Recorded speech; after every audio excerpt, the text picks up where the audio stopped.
I hope you guys are ready for a wild ride because I have a lot to talk about in this video. Hey guys, my name is Miranda and welcome to my universe. Today we are going to be talking about a very special house. And this house is fictional, but it is a very special house. It appears in a novel, 2 movies, a play I'm pretty sure, and now a Netflix TV series. I'm going to be talking about The Haunting of Hill House today. And for those of you who have absolutely no idea what the heck I'm talking about, don't worry, I will enlighten you. In this video, I'm specifically going to cover the novel The Haunting of Hill House and the TV show that was produced by Netflix in 2018. The first part of this video will be spoiler-free for those of you who have not read or seen anything that I'm going to be talking about. You guys don't have to worry, but then when I feel like I have to spoil things, then I will give you a spoiler warning. I'm gonna hop right into this because we have a lot to cover. So, The Haunting of Hill House is a 1959 gothic horror novel that was written by Shirley Jackson. Like I said before, it was made into 2 movies, both of which go by the title The Haunting. It was also turned into a play into 1964, and then in 2018, it actually was adopted into a Netflix TV series. Let's first talk about the novel because I did read the book before watching this show because I had to. Hill House is a mansion that is located in this very secluded location, and in the book we follow around our 4 main characters. We first have Dr. John Montague, who actually is an investigator. Then we have Eleanor Vance. She's a very shy young woman who kind of keeps to herself, and she's very bitter about a lot of her family issues. Then we have Theodora, who is a very crazy... She's kind of like the party animal of this group. That's the best way I can describe her. And then we have Luke Sanderson, who is actually related to the original Hill family, and he is basically a heir to Hill House because he is related to the original founding family. All 4 of these characters are complete strangers in the beginning. They meet up at Hill House because they all got a call from Dr. Montague because he wants to study the paranormal phenomena that's going on in the house to try to figure out why exactly this house is haunted and what exactly is happening. As they stay in this house, they begin to experience a lot of strange occurrences. The hallways actually begin to move around on them. Doors shut mysteriously.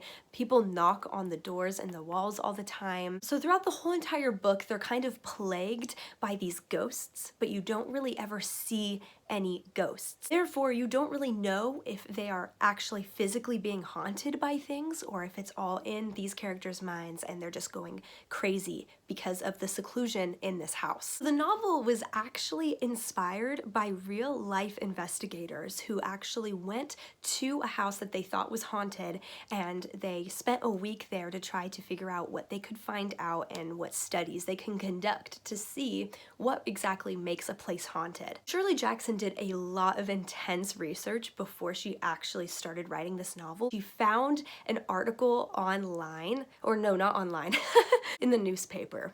Back in my day, she wrote a floor plan for Hill House, both upstairs and downstairs, mind you, and she even drew out the outside of how she wanted it to look. So she was definitely dedicated to this story. As for my feelings for the novel, it was a 4-star book for me. I actually really enjoyed it. The ending of the novel didn't give you any closure at all. You were left almost guessing about what exactly happened and whether it was all in everybody's head or if it was physical, like I was saying before. And so it kind of drives you crazy as a reader, but at the same time, I loved it and I thought it was so expertly written. Okay, now let's talk about the show. It was made in 2018 by Netflix, and it is a very loose adaptation of the novel. Not a lot of things are similar. They do have a few of the same character names, but the characters themselves are very different. I'm gonna give you the synopsis of the show as Wikipedia gives it because I think they did an excellent job portraying what the show's about. In the summer of 1992, Hugh and Olivia Crane and their children, Stephen, Shirley, Theodora, Luke, and Nell, move into Hill House to renovate the mansion in order to sell it and build their own house. Due to unexpected repairs, they have to stay longer, and they begin to experience increasing paranormal phenomena, resulting in a tragic loss and the family fleeing from the house. 26 years later, the Crane siblings and their estranged father reunite after tragedy strikes again, and they are forced to confront how their time in Hill House had affected each of them. So obviously, the show is very, very different from the novel, because in the novel, none of the characters knew each other, and in the show, they are actually one whole family. But I have to say, between the two, I enjoyed the show more because you get to really see these characters. In the novel, you didn't really get to dive deeper into who they are, just because the novel is less than 200 pages, so you don't really get to spend a lot of time with each of them. But in the show, it's almost like each character gets their own episode, and you really get to see what makes them tick and what makes them who they are and how they grew up and how that affects their adult lives. So I thought the show was so interesting. The book was too, but I definitely enjoyed the show a lot more. I actually want to read a single paragraph, and this is from the novel, but it also is in the show as well. This is the first and the last paragraph in the novel. They are the same thing. It's basically just copied and pasted from the beginning of the novel and then at the end. So this is how it goes. No live organism can continue for long to exist sanely under conditions of absolute reality. Even larks and katydids are supposed by some to dream. Hill House, not sane, stood by itself against its hills, holding its darkness within. It had stood for 80 years and might stand for 80 more. Within, walls continued upright, bricks met neatly, floors were firm, and doors were sensibly shut. Silence lay steadily against the wood and stone of Hill House, and whatever walked there walked alone. I don't know about you, but I get chills every single time I read that, or every single time it was stated in the show. I just think there's something super powerful about wrapping a story up by using the same words that were used to actually introduce the entire story. It's just, there's something super powerful about that. It really ties a lot of the knots, yet leaving all of these other plots unresolved. So I thought it was phenomenal. I love that paragraph. I just thought I should share that with you. Now, I'm gonna get into spoilers, so bye-bye all of you who do not want to be spoiled. It was nice knowing ya. Okay, so now I want to talk about each show. I'm not going to give away a lot of details about each. I'm just going to kind of give you an overview of it, what you learn in the episode, and how it compared to the novel. So the first episode is called Steven Sees a Ghost, and this is basically Steve, who is the oldest sibling. This is his episode. So the show flips in between past and present. The past being when all of the kids were younger and they spent their summer in Hill House, and then the present day being when all of them are grown up. In present day, Steve is actually a well-known author for writing horror novels about haunted places, and of course his most famous one is called The Haunting of Hill House. I mean, why did we expect any different? It's interesting though, because even though Steve always writes about all of these hauntings and all of these paranormal events happening, he doesn't really believe in ghosts and in the supernatural. And this causes a lot of issues, specifically Nell, because she kind of gets at him later on for why you're making all of this money off of things that you don't even believe in. So I thought that was very interesting about his character, just because he has a lot of inner conflict and he is the older sibling. So growing up, he always felt like he had to be the one to protect and to keep his siblings safe. Overall, I liked the episode. There is one scene at the end that is super creepy, but overall, it's not super scary, and there's not anything really special about it, especially in comparison to the other episodes, but it was a good introduction. Then we have the second episode, which is called Open Casket, and this one follows mainly around our character Shirley, who is the second oldest. In present day, Shirley is actually a mortician, and she runs this funeral home with her husband, and they have 2 children. This is also kind of like episode 1, where it wasn't really scary. It wasn't one of my favorites, but at the same time it was still really well done. The transitions between the past and the present, I mean, come on, I could talk about those all day long throughout the entire season, just because they are so well done and they're so crisp. The third episode is called Touch, and we follow around the third youngest or the third oldest sibling, Theo. In present day, Theo lives in Shirley's guest house, and she actually is a child therapist, child psychiatrist. She got her doctorate in psychology, so you know crap's about to go down. We actually find out that whenever Theo can touch things with her bare hands, whether it's a person or an object, she actually can feel what has happened to that person or where that object has been. Obviously, this is different from the novel, so I was completely surprised when we were introduced to this, and I loved it. I think it's super cool. It plays a super important role later on in the show, but wow, it really helps her with her job because when she's dealing with patients and these children, she's actually able, whenever she touches them, she understands them and she can empathize with them. It's almost like she can sort of tell what has happened to them and where this trauma has come from. So she's excellent at what she does because of her ability.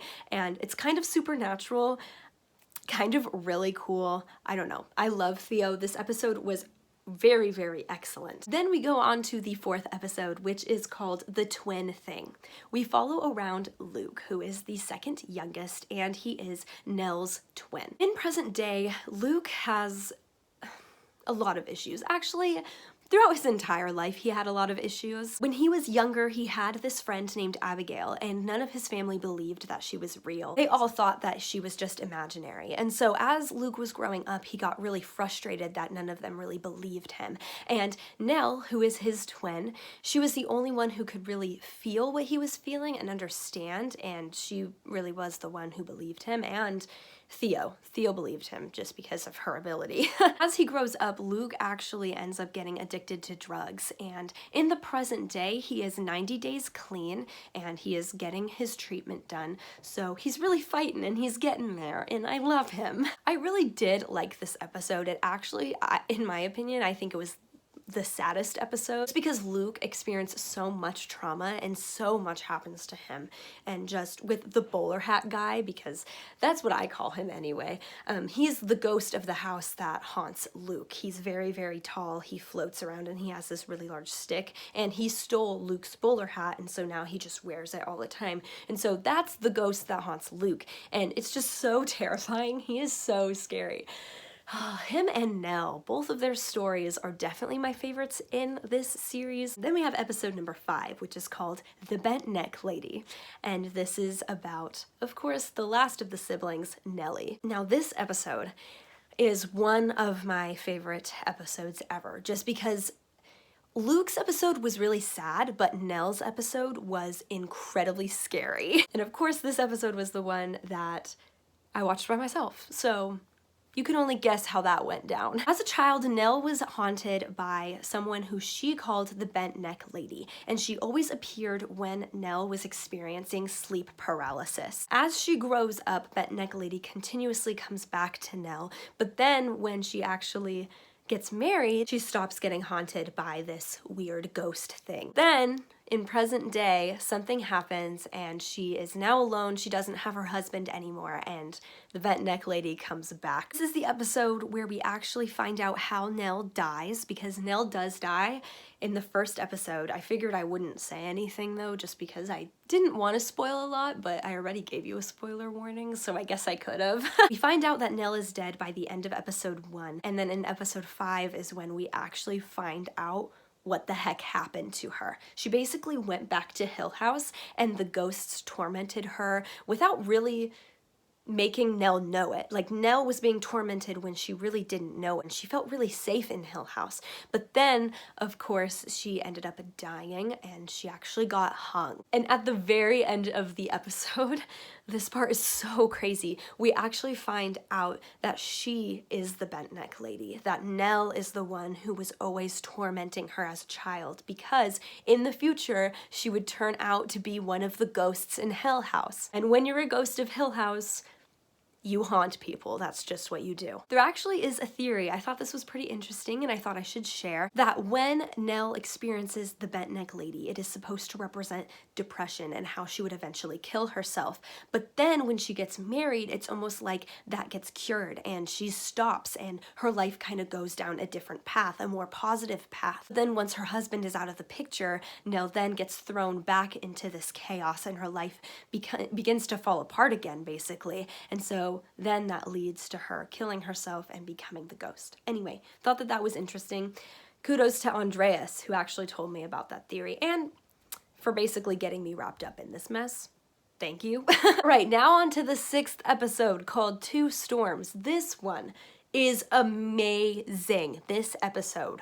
Oh my gosh. So this episode switches from the past when the kids were experiencing a very horrible storm at Hill House, and then to the present where it's the day before Nell's funeral. A lot of crap goes down in this episode, specifically in the present day because all the family is there, and it's for the first time in a long time, so a lot of them get into arguments that turn really bitter and really heated, especially between the dad and Steve, because Steve has a very broken relationship with his father because their mom did end up dying, but the father never told any of his children why and how it actually happened. So Steve is very bitter about that. The lights end up shutting down in the funeral home, so of course that makes it even creepier. And just in general, there's a lot of parallelism between these two storms, basically. One which is physical at Hill House, and then one which is more mental and between the relationships of the family. I really liked this episode, mostly because of the cinematography.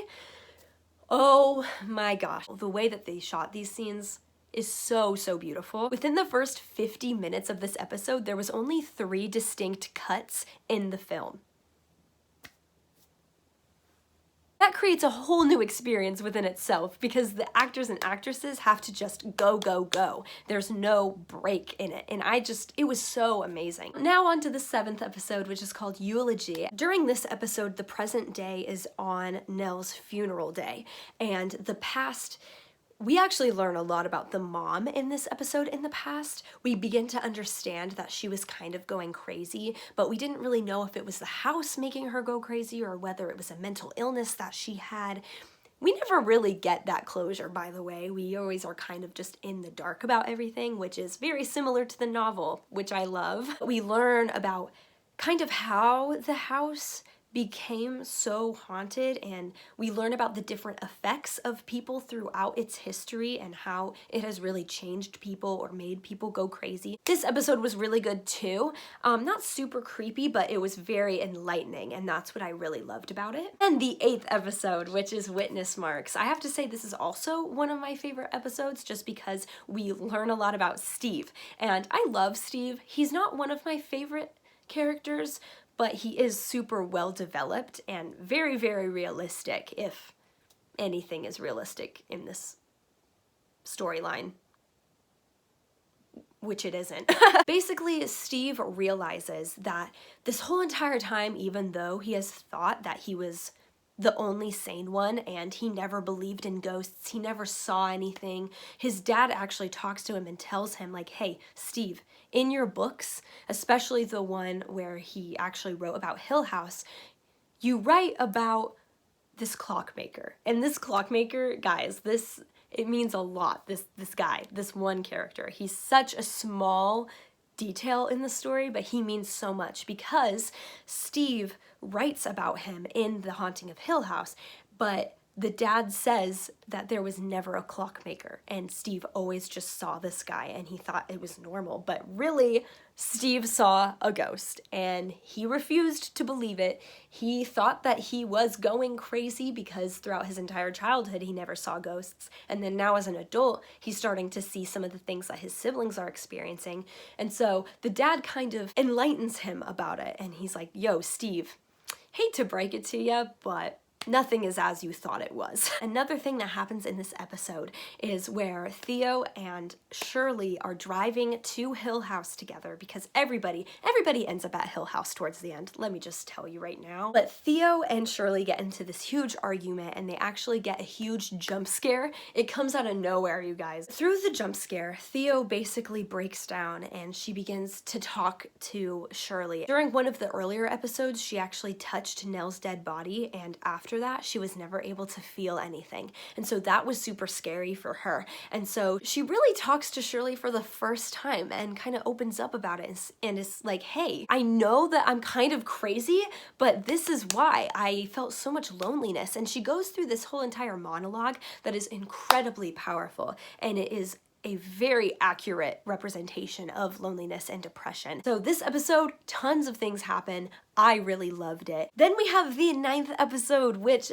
is the entire story of how the mom went crazy, what ended up happening, and how she killed herself. Basically, the ghosts have a huge influence over the mom's life, and they basically tell her, guess what? You gotta save your kids, and in order to save your kids, you gotta wake them up. And basically, wake them up meant killing them. So the mom basically tries to kill her children, and when the dad finds out, he grabs all of his kids, puts them in the car, and they drive away, and he leaves his wife there. And she's so heartbroken, and it's almost like the ghosts convince her to kill herself. And so she falls off the ledge because she feels like she has nothing left.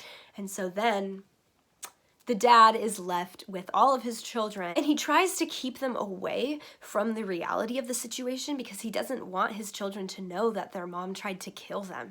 And so that's why he never tells them anything, and that's why Steve gets so mad, because he wants to know. This episode is so mentally taxing, but it is very, very revealing in how the mom actually functioned. I mean, she didn't function well, but that's just because of the ghosts and because of the house. I really liked this episode overall. I actually think that as this show went on, the episodes got better and better, even though the 6th episode, I don't think anything can top that, if I'm honest. And now we come to the last episode, the 10th episode, which is called Silence Lay Steadily, which is a part of the quote from the novel that I read earlier, whoop-de-doo. In this episode, each character goes back to Hill House because Luke wanted to try to burn the house down because he is sick and tired of it and he just wants it gone. He ends up failing because the house really... Can it really be destroyed? He actually ends up in the Red Room and he's blacked out. But all of his siblings come after him to try to find out what the heck he's doing and what his plan is.